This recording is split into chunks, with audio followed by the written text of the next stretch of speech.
Good day, everybody. Thank you for attending our cybersecurity overview.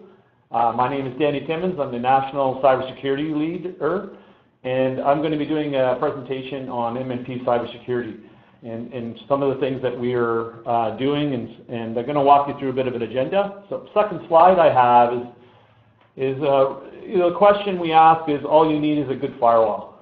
And I know that you all know that that's not the case. And we're going to walk through a whole bunch of reasons why that's not the case.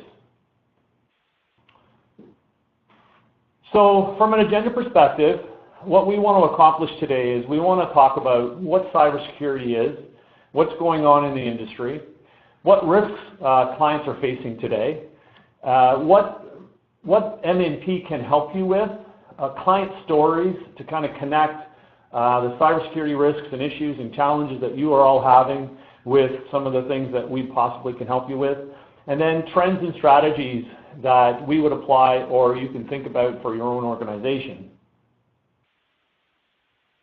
So to get started, I'd like to start with this slide because it really resonates well with everyone, anybody that's interested in cybersecurity. 55% of all organizations experience or will experience a cyber attack in this past year, and likely that number will probably increase over the next years. And so it is an issue. It's about understanding how you could limit your exposure to cybersecurity issues for your organization. The first thing I always like to start off with is, who are doing cyber attacks? And what's interesting is a lot of times we just think of one group or another group, and I want to kind of share with you how we view the world of who does cyber attacks. I like to break them up into two groups.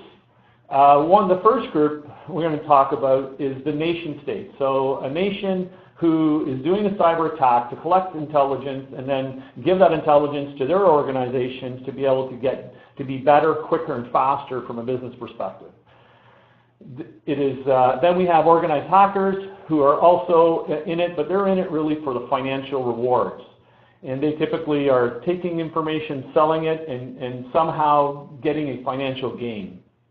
We have non-organized hackers who are typically those that are, we would consider younger, probably high school, university, who haven't really become that sophisticated at this point or don't have the resources yet, but still can cause problems because they are just looking around trying to do things that they're not supposed to be doing. Now, when we talk about nation states and organized hackers, what I want everybody to know here today is that they are very sophisticated and they have a real large amount of resources and money. And so when we are trying to limit our exposure against those two groups, it's not very easy. And so we have to be able to kind of limit that exposure, but we also have to be ready for when an incident does happen if they are going to target you as an organization. The next group is employees. So employees, technical users have a lot of access to an organization. They can make their way around. They can be in stealth mode in a way because you don't know that what they're doing. And that is a difficult problem for an organization to be able to monitor and to make sure that somebody's not doing something they're not supposed to be. A business user isn't as typically sophisticated as a typical technical user is. However, as the Millennium Group starts to come through our businesses, what we need to understand is that they have a much more profound knowledge than we did as we were going through our businesses. And so they're going to understand the digital footprint that's already in our businesses, and they're going to probably know how to and where to go to get types of accesses that they're not supposed to. So it's definitely something that you should think about. A malicious former employee, this is a challenge for a lot of organizations. When an employee leaves, they may not look like they were malicious when they left. However, they may have created backdoors. They may have taken information before they left. And so what's the problem with a malicious former employee is they become malicious after they've gone, and you didn't know that they were malicious. Or even if they became malicious after they have gone, they've created backdoors for themselves to be able to get back into the organization. So that's what we call our threat communities.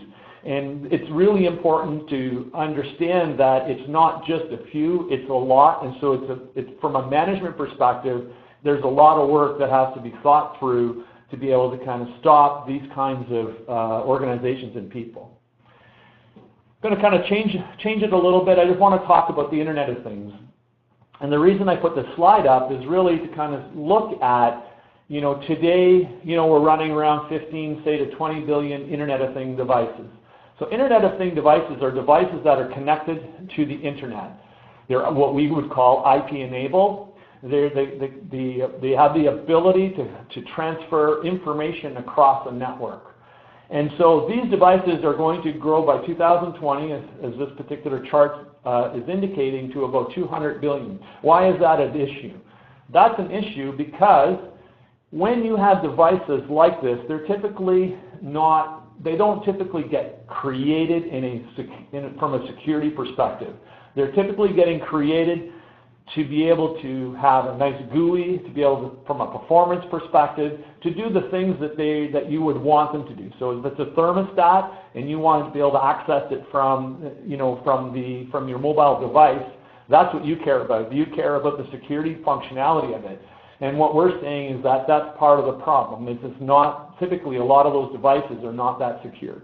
So you can think of all the devices that are just proliferating the world today, from your mobile devices to these thermostats devices to, they have sportswear now that you can actually connect some to an Internet of Things from a wireless perspective.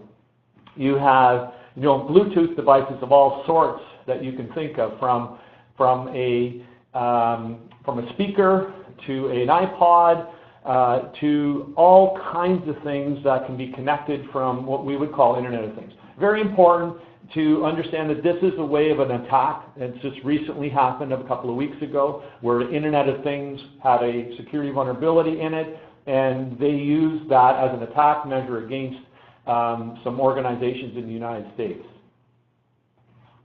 Cybersecurity is a hot topic. I won't talk too much about this. The idea here is really that in your boardrooms, in your meetings, when the executives are meeting, that people are talking about cyber. And one of the difficulties that they're having is, how do we go forward? What do we do next? What are the things that we're supposed to be checking? What are the things that we're supposed to be doing? But it's definitely a conversation, not just in IT, in all other departments within an organization.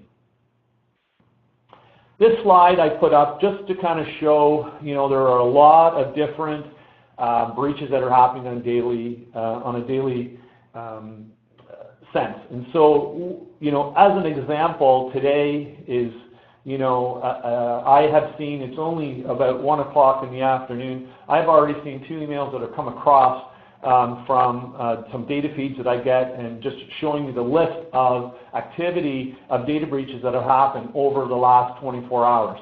And so there are so many data breaches happening, and we're only hearing of the ones that are being exposed and being put onto these data feeds. There are a lot more that are happening and people that are not. And so it's definitely a major issue within the world of business. So we're going to kind of walk into business a little bit. So I asked the question, what is the cost per stolen record in Canada? The reason I like to put this question out there for people is because I would like people to think about, if I had 10,000 personal identifiable records in my organization, and if somebody was to come in and take that information from me and use that information against me, the cost to recover an organization from that is approximately $211. And that's on an average. And that number comes from an organization called the Timmins Institute out of the United States. They've been doing it for about 4 years. And the reason this is really important information is because a lot of people cannot think of why I would spend money to protect our organization against a cyber attack. And by using the $211, you times that by 10,000 records, what you're getting is it's a $2 million recovery on a data breach of 10,000 records. And so if that seems too high or too low for you and your organizations, what I want you to think about is, what would that number be? If you feel that number is $100, that's fine. It's still $1 million recovery on that. And how did they come up with that number? Well, imagine you have a cyber breach. What are the first things you have to do? You have to contain it. So you've got your IT department now not focused on other things. They have got to contain this issue. You're probably going to have to bring in a firm, probably like MNP, to do the forensics, maybe the cyber incident response. You're going to have to bring in a legal firm if you want to take it to that next step of legal. You're then going to have to talk and communicate amongst your organization about how you're going to disseminate this information out. You're then going to have to contact all of your clients. You're going to have to tell them what happened. You might have to actually do a credit check for them, because if the information could be used to do anything financial, they may affect their financial credit. And then you have to rebrand your organization. And so all of those pieces is cost. And so when we start to understand that there is a return on investment when you're putting cybersecurity controls and policies and procedures and thought into cybersecurity, limiting cybersecurity attacks, that's what I wanted to leave you with on this particular slide. The next slide is really around malware. So one type of malware is called crypto ransomware. And there are other types of malware. So malware is really, I describe it as a virus.2. So most people know what a virus is because they've kind of grown up with it and they know what that is. Malware really, in essence, is just virus.2. It's more sophisticated, more complicated, and can do a lot more things. And one of the things it can do very well is crypto ransomware. So the question is, what percentage of 100 is crypto ransomware out of malware? So it's about 60% of all malware is crypto ransomware. It is rampant. It is a huge issue for not only businesses but also personal people who have laptops or computers at home. If they get locked out. So what crypto ransomware does is it locks you out of your computer. If you have that screen that I showed you on the last slide, if something like that comes up, what you need to do in a business is you need to immediately disconnect yourself from the network or the wireless, so that crypto ransomware does not spread along the organization. It doesn't take long to spread, and once it spreads, what it's trying to do is trying to find itself across the organization, hopefully find some of your file servers and where it could actually lock those file servers out from your organization. Now, if you have really great backups, no problem, because you can just wipe those computers, wipe those file servers, and bring everything back. Of course, there's time loss in that, and so that does take, there's time to recover, but you have all your data. If you don't have that, you have a choice to make. Either you wipe it with losing the information, or you have to pay Bitcoin dollars to an organization that is going to then release the keys to you so you can get your files back. Other kinds of malware are, spyware, where if it's on your laptop, and we're going to talk about that in a few minutes, it could, listen to your devices or watch your video or watch your text or your emails that are flowing through. The next question, and I like to ask questions to you all today, is really, what are the odds of success for a phishing attack? First off, you may not know what a phishing attack is, what the word phishing is. Phishing, just like you're throwing out a lure to catch a fish, it's the same kind of concept, and just put a PH in front of it. And so 1 in 5 phishing emails are clicked on, and why? Mostly curiosity. So let's talk about phishing. What is phishing? So phishing is, if I was to send you all an email, and in that email it looked like it was coming from somebody else. So if I sent it to you and you thought it was coming from the sender, I had a link in there, or I had documents or Excel files or PDF files or picture files, but inside of those files was an embedded piece of malware. And inside of, when you click that link, when you went to that website would have an embedded piece of malware. So either way is how I would send a phishing email out, as I would want you to do either clicking on that link or opening up those files. Once you did either of those, a piece of malware would drop into your computer. From there, I might try other things. I might be trying to get credentials from you. I might be asking you to give me your username and password. and unknowingly you're giving it to me because you think I am somebody who you trust, but really I'm not. I'm somebody else trying to get that information. So those are what we would call phishing emails. 1 in 5 is a tremendous number. So it is still the #1 way a cyber attack happens today. Even, we talked about crypto, but all types of cyber attacks. This is still the #1 way that that organizations get into businesses. So I'm going to flip it a little bit. We're going to talk about risk. So why are we talking about, when you sit into your own business, you got to ask yourself the question, are we at risk? So I ask you, is anybody here at risk? Are your businesses at risk? Have you looked inside? Have you kind of thought about what's at risk? So what I want to kind of walk you through is, many organizations underestimate the level of risk that they have.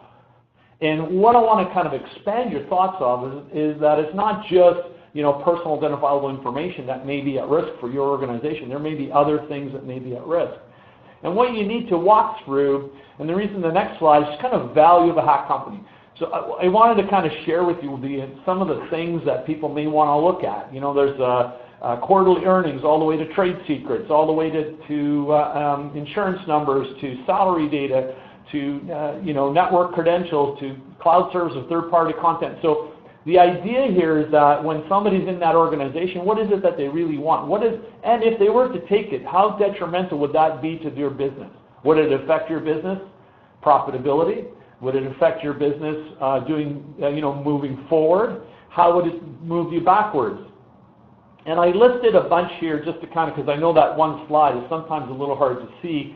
And so we can talk about a bunch of different things that could be at risk. So as an example, people often don't think about supply chain management. And so why is that important? So if you've got a great cybersecurity program within your organization, however, one of your vendors, one of your supply chain is very weak, you become as weak as that supply chain. So if they were a 4 out of 10 and you were an 8 out of 10, you don't become a 6 out of 10. You are still a 4 out of 10. And that's really important to remember is you're as weak as your weakest link. Sensitive personal identifiable information. We talked about that. Those are name, address, SIN number, health record information, credit card information, all of that kind of stuff.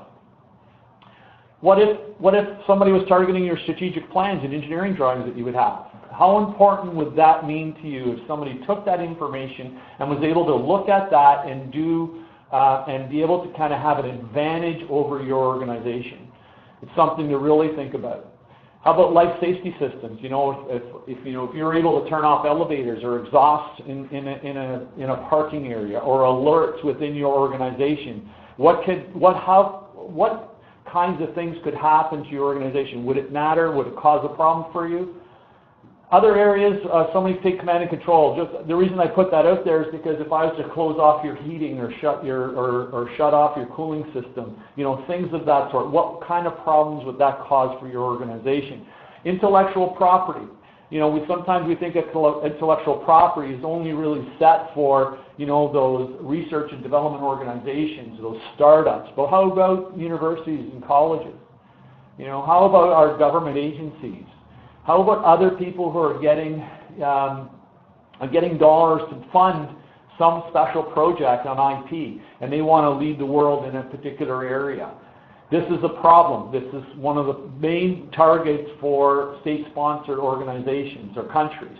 And so they are looking to get that information that you've been working on for years, take it, and then give it to somebody in their country to be able to kind of up the game or get to market quicker than you can get. Payment systems, as credit cards, really talking about that, it could be an issue. And RFPs and proposals. What if somebody was to get your RFP or your proposal before you were able to send it out and be able to outbid you because they already knew your pricing, they already knew all the little things that you were going to put in your RFP. And what would it mean to you if you lost a couple of those bids in a year? Would that be detrimental to your business? And so that's what I'd like to talk about risk and open up a little bit about some of the other areas. How can MNP help? I'm going to talk you through just a couple of slides. So MNP we're a full-service cybersecurity organization. One of the things we're going to start off with is really our cybersecurity defensive controls. It's really product-based, so we would go to an organization, we would help them architect a solution. That solution would be through like dialogue, whiteboarding, and when we come to an agreement of what it is that you're looking for, if you as a client want to hire us, we will do the installation and the configuration of those devices, and then we'll help you train, and then we'll actually allow you to continue to manage that, because that's what you want to do. You want to help manage. And it could be a lot of different types of cybersecurity controls, from firewalls to IPS to content management to two-factor authentication to SIM product. So there's so many different areas. It's really around where are your weaknesses within your organization. So managed cybersecurity services, our second one, is really based on the same kinds of things that we're doing on the defensive controls above, but the only difference is that we are being asked by you to provide or be an extension of your organization. And so we would do the admins and changes for those products. We would make sure the licensing's up to date, that they're upgraded, they're updated, and we would also have some dedicated people to kind of help manage that. So they would almost be, even though they're virtual, they're almost part of your team. And we also include a virtual CISO to be able to kind of help you through the process of what should I be doing from a business perspective going forward. And we really, like I said before, we're really an extension of your organization. We have a 24/7 team, and we help support you when the alerts come and when incidents happen. The next service is a red team, and red team is a term which is really meant to mean offensive cybersecurity services. And when we do red teaming, what we're trying to do is assess an organization's resiliency to a cyber attack. Now we use a whole bunch of different methodologies to do that, or ways to do that, to test the resiliency. One of the ways that we do test resiliency is through penetration testing. And we'll do that against an application, a mobile, or a perimeter, or internal-external networks. And so as an application, just to kind of throw out an example, is if we were to compromise that application off the internet that was a retail of some sort, and we were to change a costing from $1,000 to $1, that's a problem for the retailer. And those are the kinds of things that we've done in the past. If we were able to kind of compromise your server because we were able to compromise your firewall or your network and get in and take data out, exfiltrate that information out, that's a problem. And so what we do is we find those vulnerabilities and we give that back to you, the clients, and then what we do is we help you try to understand how to remediate those. So then you take those away and you close those gaps that you have within your organization. Some of the other social engineering things that we do are phishing. We talked about that. We'll do a phishing campaign for an organization just to test their resiliency to it, to see if they actually are clicking on it. Are they educated? Are they actually clicking on those documents that you sent when they shouldn't have? And so those are the kinds of things we do around phishing. Phishing is really the term for phone calls. So we'll phone, we'll be aggressive, we'll try to get credentials, we'll try to get information from that person to see if they're giving it to us. It's all around education. So we feed that information back to the company, back to you guys, and then you can take that information back and create some education so that your team can learn from some of these tests. We do wireless phishing. We also do wireless rogue attacks. We'll do USB keys, throwing them on the ground just to see if people will pick them up, have a little piece of malware on those USBs. So the idea is all around the resiliency of that organization to a cyber attack. And it really converts itself back, if you want to, back into some education. Cybersecurity Health Check, MTA. This really is the reason we call it we try to say health check, because maturity threat analysis sometimes doesn't connect with people. But in essence, we named it for a reason, because we want organizations to mature themselves, but we want them to do it through a process. And I'm going to talk about it here. I'm also going to talk about it in a little bit. But what we want to do here is provide a clear picture of an organization's maturity score. But we want to also identify those key risks within the organization, and we also are going to provide an executive summary with what you should be doing, a roadmap with the ability to kind of project yourself on those risks that are very important, where your budget and your resources should be applied. And we're going to talk a little bit more about this service in a bit. The next few slides, PCI. If any organization that stores or processes or transmits credit card data, they must be PCI compliant. This one, there are fines. They can take away your ability to use your credit cards within an organization that can be detrimental to your organization. And so for clients that are doing any types of transaction, what's really important is to know what level you are. And you can ask your service provider for that information. They'll be able to tell you that. And then from there, you might need to reach out to an organization like MNP just because it is very complicated and very sophisticated to kind of walk through.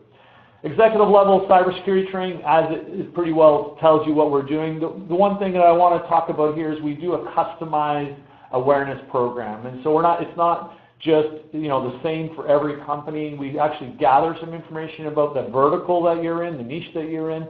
We also talk to your organization a little bit about some of the inherent issues you may have and challenges, and then we try to wrap that up. So when we're talking to executives, we can really key in on some of the challenges that you would be facing as an organization. Incident response. There's two ways looking at incident response, two ways I look at it. One is somebody calls me, does not have an incident response plan. We just recently had somebody call us a couple of weeks ago. They did not have an incident response plan. I could tell you they were very stressed. It's a very stressful situation if they don't know what to do next. And so what we do is we'll help them, all the things I talked about just previously, we'll help them contain the issue. We'll help them maybe do some forensics on it. We'll help them make sure that the incident is, we figure out if it's spread across the network, or if it's contained, how many records were taken, basically what happened. And so it's a process that is sometimes not simple. It takes weeks sometimes to figure out exactly months and so on to be able to get all that information. And then, we'll help the organization kind of figure out what's next on the incident response plan. But if they were to have done an incident response plan, just like you would do a fire drill beforehand, they would have known exactly what to do. They would have known, I've got MNP on my call list, I'm going to call them, I'm going to be able to direct, tell them to come in, and I got a cyber incident. They're going to help me contain it because I know what they're going to do. I know who to communicate to the executives. I know who's going to be talking out to our clients. We are prepared. We may have to go to the privacy commissioner if it's personal identifiable information. I can call a legal firm because I already know who I'm going to call, so it's not like you're searching for somebody. And then the whole idea is to have, it's like a fire drill, having everything in place so that you know what you're going to do. Cybersecurity policy development, we do a lot of that kind of work. It's really just kind of helping an organization become more mature. And who are we? We're about 50 professionals across the country. We are, extensive, certifications like you would expect. We have a great leadership team. Our services can start as low as $5,000 to get started. And so, it's something that sometimes people are afraid because they think it's going to be very costly, and sometimes it is, but we can definitely kind of start at that level. So a few client stories. So case study number one is really about penetration testing, and it's a building operator. What they wanted us to do is they want us to attempt to exploit externally and one of their websites and what type of vulnerabilities that existed within their organization. So they engaged us. We did an internal and external network layer penetration test to identify vulnerabilities, and basically we did find some. We were able to gain access to a lot of different things. Number command and control, we could have definitely taken over the command and control of that organization. We were able to get into all their applications, all their video, all their accounts. And so it was a really good learned lesson for that organization, because then we helped them kind of understand what the vulnerabilities were so they could patch those areas. And so the services we provide is kind of walking through that. Those are the things we would do with an organization. This one is a health sector client. What they were looking for is to up their game from a maturity perspective. They wanted to have an alert system to be able to alert them for improper activity. And so they had a lot of different controls within their organization, but they wanted to centrally manage that. So what they wanted to get was what's called a Security Information Event Management. We acronym it as a SIM.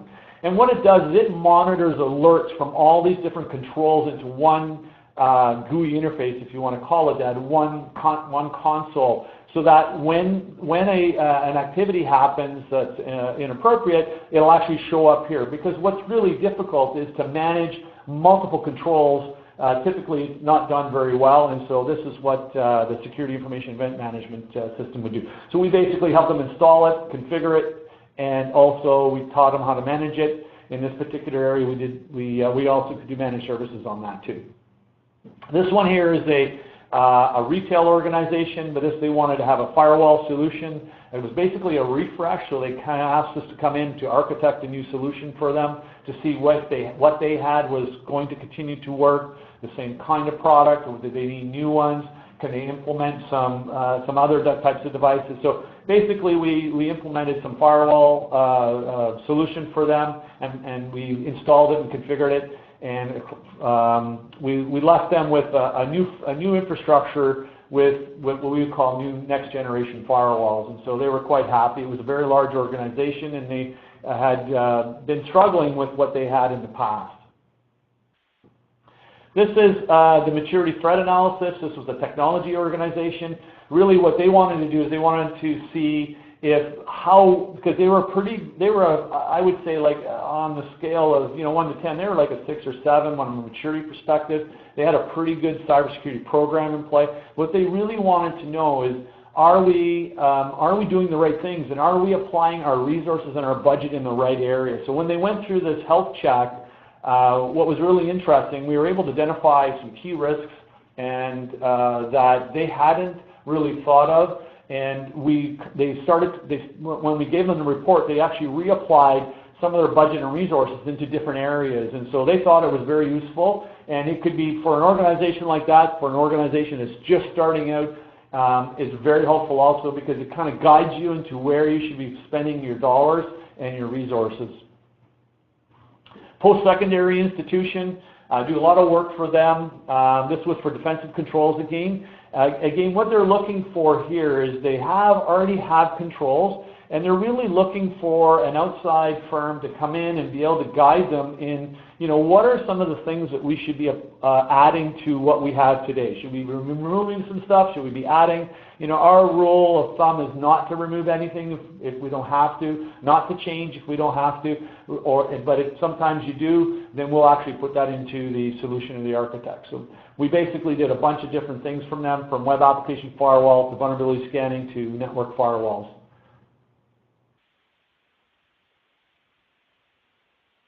So next one was a real estate retailer. This particular organization wanted us to help them.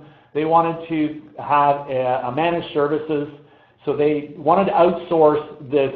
They have wireless systems across the country in all of the different malls that they have, and they operate.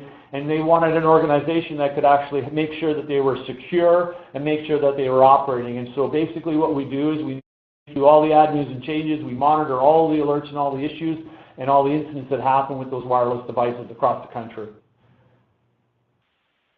PCI, we talked about that. That's called the payment card industry. It's really around credit cards. What I would leave you here is this was for a service provider. Really, it's how we engage with the organization is what our reputation is really about. We like to do it in what we would call different phases. So the way we do it is we kind of break down the work so that it doesn't seem overwhelming, because PCI can be an overwhelming task to get accomplished.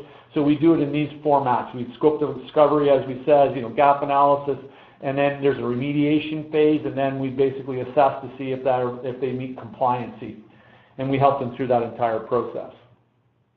So from trends and strategy, if I can leave you all with some, really important advice is, I've been doing this for 16 years. I have a great team, and we get together often to talk about how we can provide solutions and services to organizations that are innovative and moving forward, not backwards. And so one of the things that I talked about when I talked about the NTA is really based on what I'm about to talk about, but it doesn't matter if you use our NTA, if you use your own thought process through this through what I'm going to talk about. So the bottom of the pyramid, you need controls. That's an absolute. One of the things that clients don't think a lot about is risk loss. I'm going to talk about that, and then I'm going to talk about threats. So if you understand your strengths of your controls, using a framework, we really like to use a framework. We like the CSE framework. We've used the ISO 27000. We've been involved in NERC and NIST, and so there are a lot of different frameworks out there. We like the CSE because we think it's broken down in a measurable way, it's defensible, and it's very pragmatic. So that's controls. But the next thing, because a lot of people know how to do controls, but a lot of people don't focus on understanding their monetary impacts to your organization, including brand loss or financial loss. And so why is that important? Because if you don't know what risks you want to focus in on, you're going to focus on everything. And you can't focus on everything because you'll never get to a place that is going to limit the exposure to those high-risk areas. It's almost impossible to take care of all the cyber risks in an organization. So focus on those things that you can. But how do you do that? You need to talk to the CEO, the CFO, the executives, and the board, if possible, to talk to them about, if I was to lose X, what kind of impact would that have to my organization? Would I be in business or would I not? As an example, if something was taken out of your organization, would it be a financial loss or would it be a brand loss? They're both financial losses at the same time. A lot of people will question, say, well, why is a brand loss? Well, a brand loss is going to cost you money to rebrand. And so what's important is everything is based on financial risk loss. So when you go through that process and you can pick 1, 2, 3, 4 of those areas that are really important to the business, that's important to be able to know the next step. The last step right here that I have is really assessing your threats, your risks that you have against threats that are against you today. So you can use industry sector information. We use the Verizon DBIR report. We find that actually has some pretty good data on letting us know what the trends are happening, or what kind of attacks are happening, what kind of frequency they're happening against, specifically in vertical. So when we're talking, say, the retail vertical, we know that these kinds of attacks are happening. They're happening at this frequency. It's very important information, because if you have a risk and you're applying all money and controls to a risk, but there's no attacks against it, your money is not going in the right area, because the second risk, which is the second most important risk, might be the one that's actually getting attacked and the one that actually could compromise you, or you could be compromised through that. And from that information, what you can get out of that is a focused allocation of budget and resources. Probably the most important thing when I talk to, a CIO, a CISO, an executive in an organization, one of the things we all struggle with, ourselves included, you in the audience also, is that we are all faced with budget constraints. So let's apply budget in the right area. Let's apply our resources, which are limited, to the right areas to make sure that we're focused on the areas that are important. And we call that immediate and prioritized risk reduction strategies. That's one of the biggest things, that if you can do what I just talked about, you'll be able to get there. One of the interesting things I want to leave you with is that the Center for Internet Security, which is where the critical security controls come from, they have 20 different strategies. So if you ever looked at them, they've got 20 different areas that they look at. The first 5 that they have, they say will reduce your risk by 85%. So if you were to start somewhere, and if you didn't have the budget, you're a small business, you're not sure what to do, take a look at the CSC controls, top 5, and then look at them. I wrote them down here. Is it the inventory of authorized and unauthorized devices? Getting a list of what can be or should be on your network. And then it'll go through other things too. Are you upgrading, updating them? Do they have any vulnerabilities within those devices? Same idea with the inventory of authorized and unauthorized software. What happens a lot of times, you have what's called the shadow IT stuff that's happening, where people have things on your network that you are not aware of. And this is a very important piece to know what you're going to allow or not allow in your organization. Secure configurations of hardware and software, pretty simple, but sometimes this is probably the biggest way we do penetration tests. Is a lot of organizations still are not updating and upgrading quick enough. Vulnerability assessments and remediation. So doing a vulnerability assessment and then remediating as soon as possible. And then control of administrative privileges. I can't tell you how many times we walk into an organization and 4 or 5 people are using the admin password. It's the reason we don't do that is very simple, and I'm sure some of you are shaking your head, but yeah, there's a lot of organizations still doing things, allowing multiple administration access to areas that they don't need to have that, and that's where problems can occur. Other areas of importance are incident and crisis management, education, vendor management, and things of that sort. So those are also important. I think we've kind of talked about that today. So I want to thank you all for listening, and if you have any questions, please reach out to me anytime. It was a pleasure doing the PowerPoint. Thank you and presentation.